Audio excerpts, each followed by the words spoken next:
Bien, buenas tardes para todos. Muchísimas gracias a los asistentes de esta segunda jornada que en la tarde nos trataremos de concentrar en tres puntos importantísimos para lo que fue nuestro proceso de transformación y lo que hoy nos tiene como una universidad transformada, pero una universidad que en su transformación pudo y supo conservar su esencia y supo conservar su filosofía en ese horizonte institucional.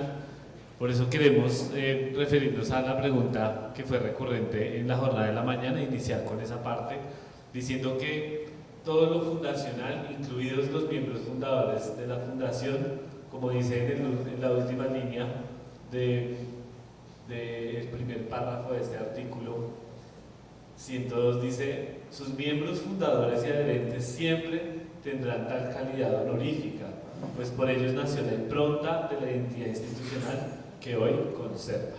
¿Cómo logramos entonces transformarnos al derecho público, transformar nuestra naturaleza jurídica sin afectar de fondo esos sueños con los que indiscutiblemente la universidad tuvo que nacer en algún momento? Vamos a hablar entonces del estudio socioeconómico de factibilidad, que fue a través del cual logramos ese fin. Yo la verdad lo voy a resumir, es un tema del que se puede hablar muchísimo tiempo. Podemos hacer solo un congreso completo sobre lo que implica un estudio socioeconómico de factibilidad para la consecución de la transformación de la institución, pero voy a hablar de aspectos puntuales, de reflexiones que ustedes deben tener con su universidad, tomen la decisión que tomen, porque hay que tomarla, porque hay que tomar decisiones de fondo, y este estudio socioeconómico nos permitió a nosotros eso, repensarnos, volver al inicio, a la visión, al horizonte, volver a reflexionar cómo fue que nacimos y por qué debemos seguir existiendo para poder cumplirle a la sociedad que reclama y que anhela de la universidad, primero que conserve su existencia, pero también que la conserve con la calidad y con la estabilidad administrativa que uno esperaría que tenga una universidad.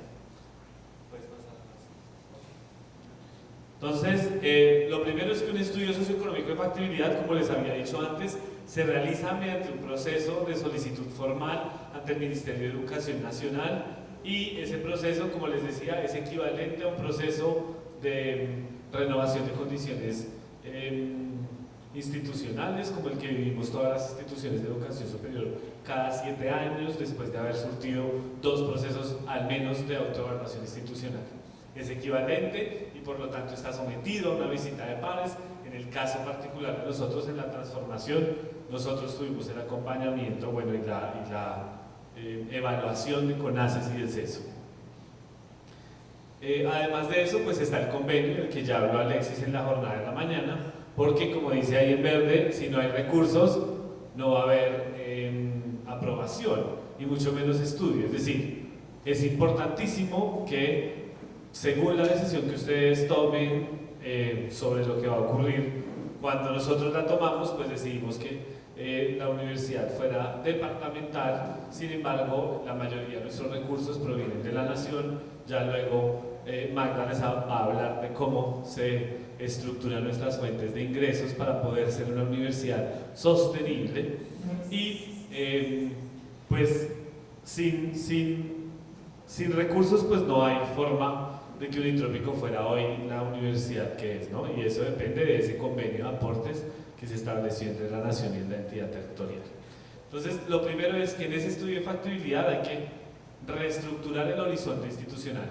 Ya ustedes tienen una misión, ya tienen una visión, ¿cierto? Y lo único que deben hacer es repensarla y pensar si la van a conservar o si le van a hacer modificaciones. Por eso decimos nosotros que las transformaciones son como repotenciar algo, y eso significa que tenemos la oportunidad de hacer cambios que nos permitan ampliar aún las visiones que tenemos actualmente en las instituciones.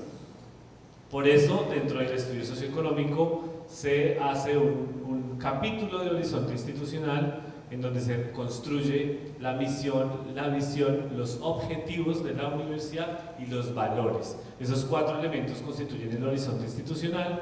También se hace, por supuesto, un diagnóstico territorial, es decir, un estudio socioeconómico de los sectores económicos de la región, de cómo durante todos estos años de historia que ustedes tienen como universidad, de cómo ustedes han impactado a la región y a los sectores económicos de la región y cómo una universidad representa un capital para la sociedad en la que se encuentra inmersa. También hay, por supuesto, un contexto geográfico, una caracterización socioeconómica, una reformulación del PEI. Hay que reestructurar el proyecto educativo institucional, actualizarlo para que en razón a la nueva naturaleza jurídica pues se hagan los ajustes que se consideren pertinentes. En razón, por ejemplo, a los grupos de valor, ¿no? ¿Qué significa ser un administrativo cuando se es además un servidor público? Porque vienen una serie, digamos, de cambios. Además de eso, como ya lo hablamos en la jornada de la mañana, ustedes saben que los programas académicos, pues sí, queda así en la ley que permitió, por ejemplo, la transformación. En nuestra ley todos los programas académicos pasaron de la fundación a la universidad sin perjuicio, digamos, de ninguno de los actores que están involucrados en ese programa. Bueno, luego viene algo que es... Puedes pasar a la siguiente, por favor, que ya voy a terminar.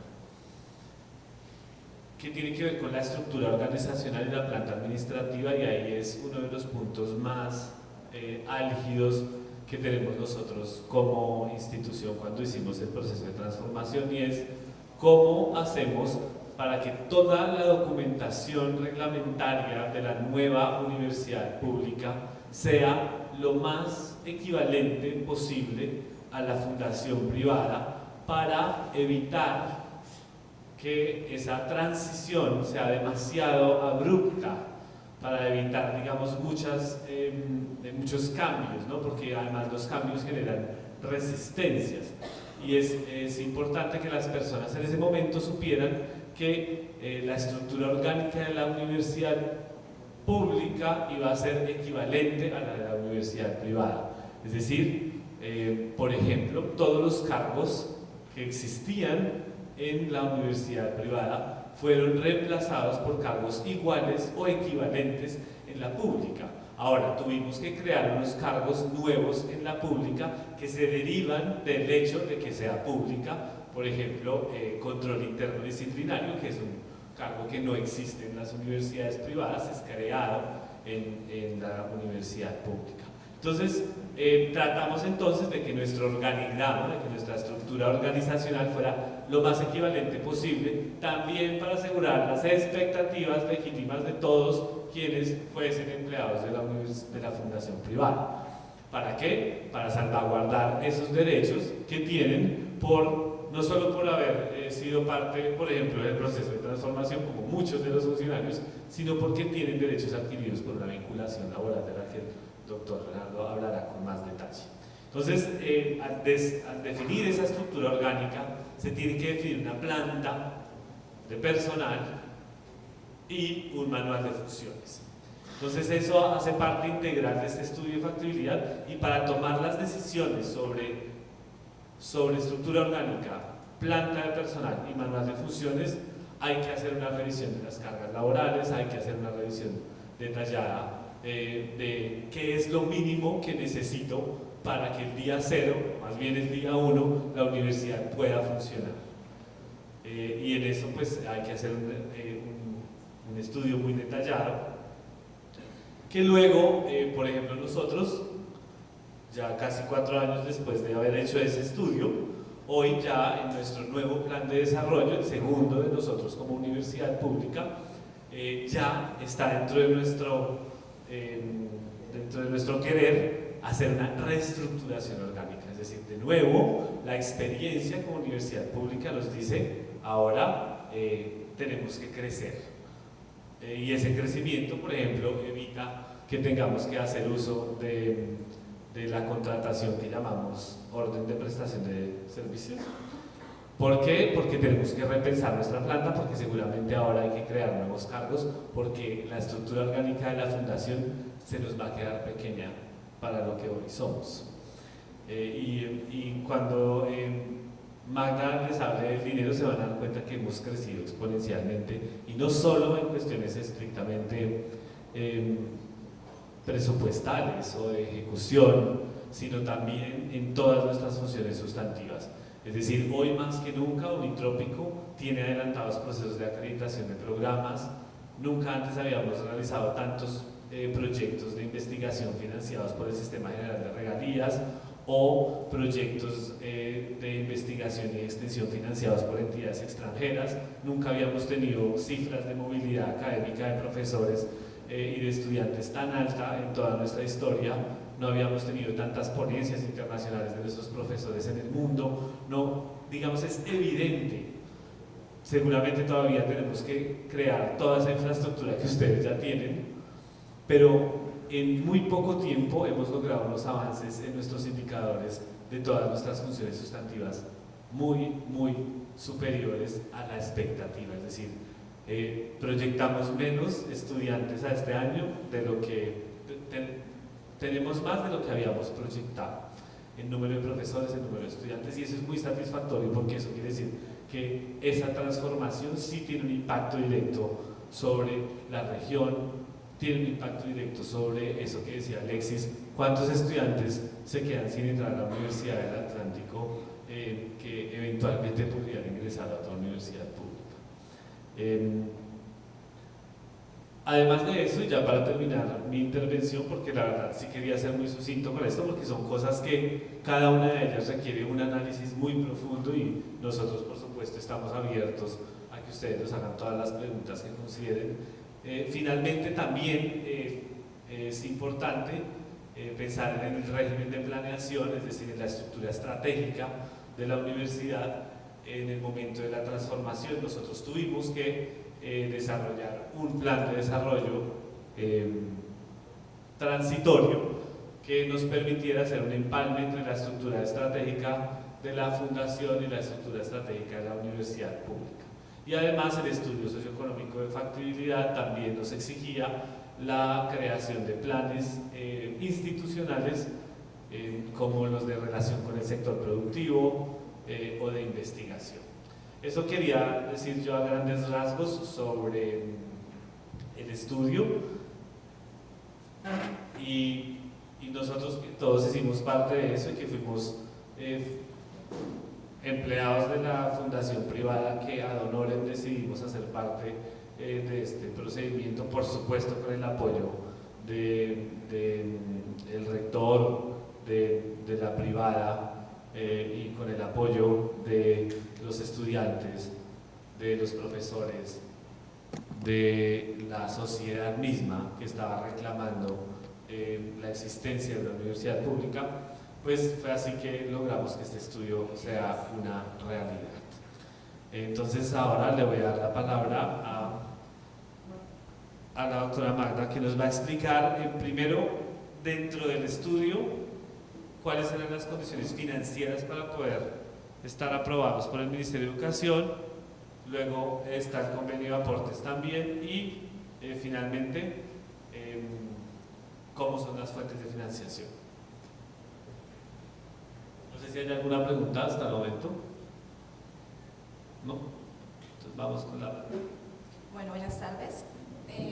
Antes de empezar a enseñarles las fuentes de financiación, quiero contarles un poquito de mi experiencia como líder del proceso presupuestal de la universidad, tanto privada como pública.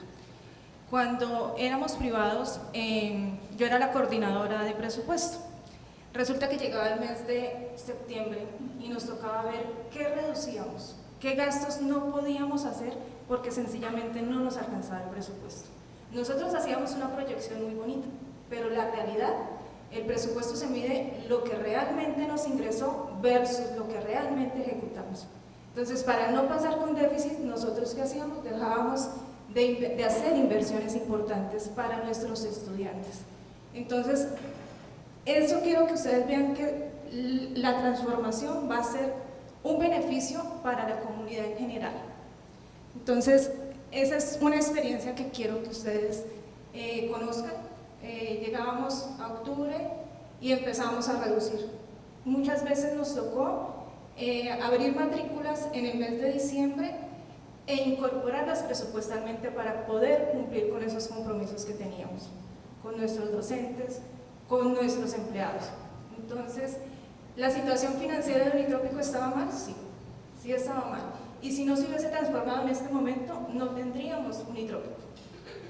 Entonces, es una reflexión que quería enseñarles desde la parte financiera. Bueno, desde la firma del convenio de aportes a ente universitario autónomo, en el cual nos asignaron los recursos. ¿Cuáles fueron los recursos que nos asignaron? 16.000 millones de parte de la Nación y 2.500 de parte del departamento. Para eso empezamos a hacer nuestro estudio socioeconómico. ¿Qué incluía ese estudio? Demostrar que éramos viables financieramente a mediano y a corto y a largo plazo. ¿Qué hicimos? Unas proyecciones. Nosotros, nuestras matrículas no se basan sobre el IPC, se basan sobre los salarios mínimos. Hicimos unas proyecciones a un periodo rectoral, a 4 años y a 10 años, para demostrar que éramos sostenibles en ese lapso de tiempo. ¿Qué demostró el estudio? Que definitivamente éramos sostenibles y hoy tenemos una universidad pública, gracias a ese estudio financiero.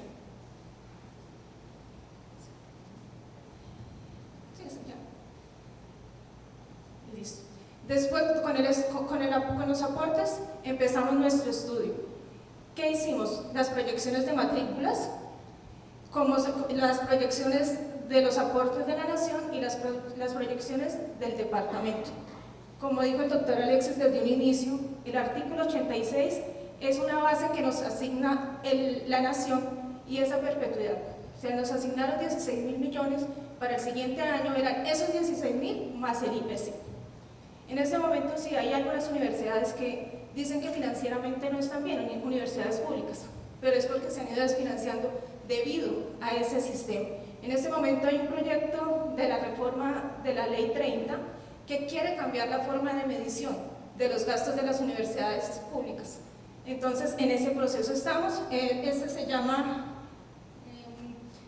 es el índice de costo de educación superior, que sería algo más aterrizado, de lo cual nos va a beneficiar demasiado a las universidades públicas.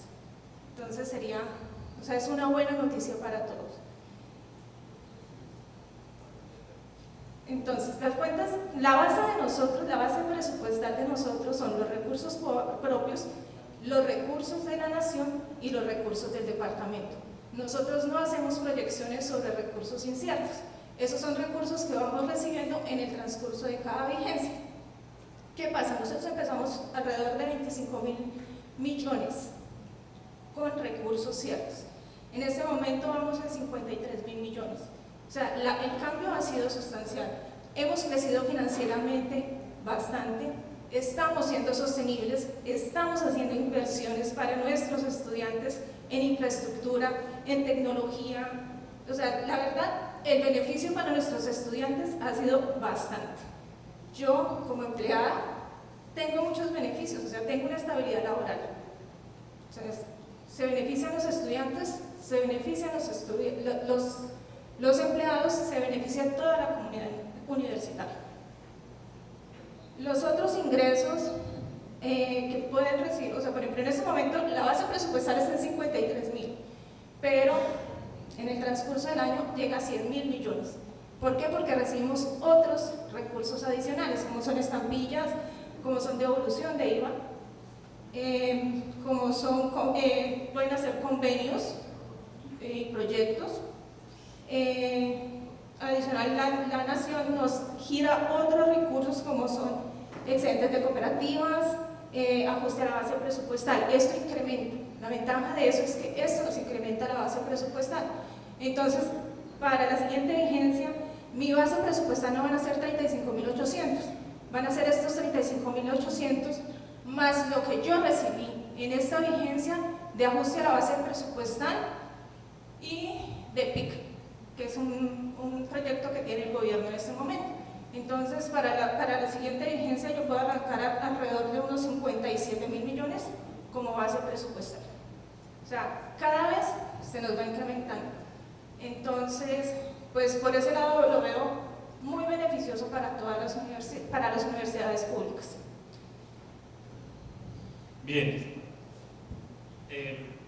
¿Eso es casi el doble? Sí, es un poquito más del doble. Es un poquito más del doble en un periodo muy, pues, relativamente corto. Cuando hablamos de tiempos en las universidades, realmente es un periodo muy corto para un crecimiento tan alto. Uno de los elementos de los que hablaba Magda más relevantes es cómo es de visible el mejoramiento en la infraestructura tecnológica, en los recursos bibliográficos, en los recursos de los laboratorios, la infraestructura de las aulas, y la verdad es que los estudiantes perciben más eso. Pueden hacer muchos cambios de fondo, tal vez, que son muy importantes y que requieren inversiones muy altas, pero la experiencia que vive el estudiante, el profesor en el aula, es muy valiosa para el proceso de formación. Yo creo que con este panorama general que acaba de hacer Magda, uno tiene una idea de lo que pasó en Unitrópico y por qué nosotros estamos tan convencidos de que la transformación de Unitrópico es algo histórico y que, como decía Alexis, nosotros no vamos a estar más, pero la universidad va a seguir ahí y va a tener que seguir creciendo. Y yo una vez en broma les decía, yo quiero estar muy anciano y ir a Unitrópico y ver esa universidad que nosotros pensamos en algún momento ya con toda esa infraestructura y con todo lo que pensamos que Unitrópico puede ser. Pero cuando no nos habíamos transformado, también teníamos muchas incertidumbres y nuestros compañeros, profesores, administrativos, funcionarios de todo tipo tenían esas incertidumbres. Y ahora entonces le voy a dar la palabra al doctor Leonardo, que pues nos va a dar todas esas luces sobre esas incertidumbres que él, junto con todo el equipo, especialmente el equipo de abogados que se sentaron durante muchos días a pensar qué va a pasar con todos y cada uno de los funcionarios de la fundación privada, porque tienen vinculaciones diversas, como ser profesor o ser administrativo, condiciones laborales especiales, y eso es entonces de lo que nos va a hablar el profesor Leonardo. Bueno, le voy a dar la palabra al doctor Alexis un momento y ya entonces seguimos con el doctor Leonardo. Bueno, aquí sobre este particular que quiero manifestar, por ejemplo, donde nos dimos cuenta nosotros también con el tema de financiación. Como yo les dije, este proyecto fue objetado por Juan Manuel Santos por inconstitucionalidad e inconveniencia. La inconveniencia pues era financiera y lógicamente uno lo entiende porque eso se vuelve algo permanente. Entonces yo aprovecho aquí para mostrarles la circunstancia. Mira, esto es un acto administrativo público, está en nuestra página. Es un acuerdo del Consejo Superior mediante el cual se adopta el presupuesto de la universidad. Ustedes pueden ver que las cifras que acaba de mencionar la doctora Marta son las que están, pues, digamos, publicadas. Lógicamente esto ha tenido incrementos porque ha tenido, digamos, ingresos de recursos inciertos, como estampilla pro Unitrópico, como estampilla pro UNAL y otros, incluso también hay unos que son los devoluciones por votación. Votación y devolución de IVA son los dos que tenemos de devolución. Sí, ese es otro derecho que tienen las universidades por ley 30, que cualquier compra que haga le devuelven el IVA a la universidad, que esa es otra. Por ejemplo, nosotros ahorita con devolución de IVA compramos una bodega. Sí, hemos recibido, en la vigencia anterior recibimos alrededor de 4.000 millones por devolución de IVA. Entonces, no sé si hay alguna pregunta aquí sobre el tema presupuestal. Resaltar en esta parte, que apenas me vuelvo, este convenio y esta cifra es lo que hay que buscar con todos los actores, pero para llegar a esta cifra tienen que saber cuánto valemos en este momento como privada y cuánto valdríamos como pública, porque de acuerdo a eso es lo que hay que pedir, y esa es la meta de recursos que hay que buscar. Y este convenio es el que se vuelve permanente. Entonces arrancamos con esa base y como podían ver ahorita en el presupuesto, Mira, arrancamos con 16.000 para el año 2021 y para el año pasado, o sea, para finales del año pasado, para este año, ¿cuánto se proyectó? 35.800 de la nación. Esa es solo nación, ¿no? Sí, solo nació, 35.800 millones.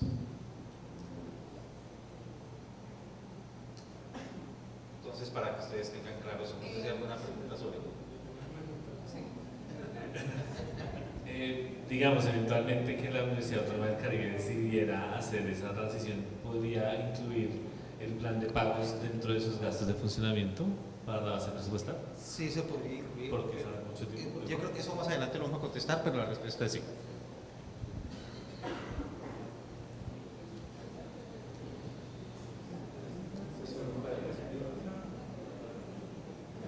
Bueno, vamos a continuar con uno de los escenarios que por supuesto más ha llamado la atención.